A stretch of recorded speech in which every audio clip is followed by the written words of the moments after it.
Hello there, it's a beautiful day and you're welcome to your personal development journey, principle number 16, which happens to be the very last principle on this particular journey. So far, I have given 15 of them. In case you missed anyone, feel free to look around the channel and you'll see a playlist of personal development principle. I'm sure you'll be able to catch up.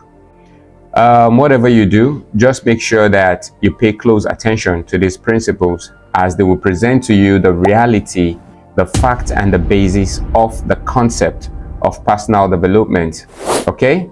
And I know it might also interest you to know that these 16 principles are not the only principles when it comes to personal development.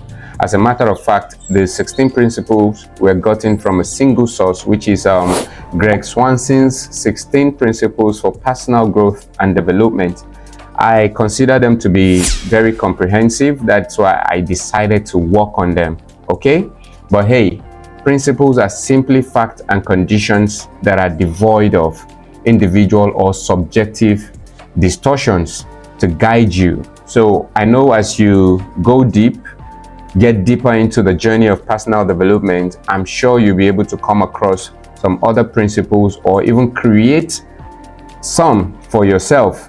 Whatever it is, feel free to adopt and internalize them. And if you have any question or doubt as to if what you think constitutes a principle is a principle or not, feel free to reach out to me through any of our social handles and I'll be glad to engage with you on that.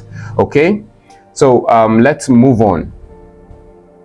The 16th principle says this: beware of your self-sabotaging habits.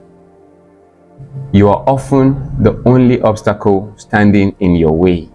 You know, it was Aristotle who said, I count him braver who overcomes his desires than he who conquers his enemies. For the hardest victory is over self. You know, it's also very surprising when you ask people to give you a list of their problems, and in that list you will see everything except themselves. You will see village people, you will see compound people, you see neighbors, you see family and friends, you see politicians, you see economists, all sorts of things, but you will not see themselves on that list. You know what that simply shows is that a lot of people don't even understand that they constitute their own problems through the habits they imbibe. Some of these habits are in total contradiction or in total opposition to their goals, their desires, and their objective in life. Yes, it's true that personal development is all about changing and replacing habits. But for you to successfully replace a bad habit with a good one, you need to first identify and acknowledge that bad habit. Then you can now begin to talk of the process of replacement. You see, your habits are those day in, day out decisions and actions you take and make. They become very, very important in your life. They make a very big difference. I guess that's why Aristotle will also say, excellence is not an act, but a habit. Therefore, we are what we repeatedly do. You know? And I want you to know that if excellence is a habit, failure is also a habit. So you have to be very, very conscious of your habits.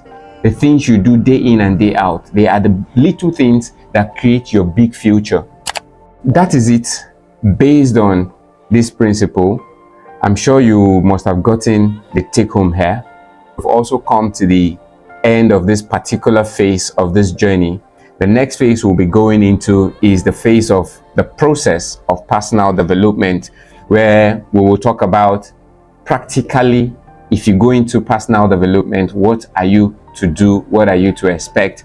What is going to be the framework? And what exactly will you be doing on a personal development journey?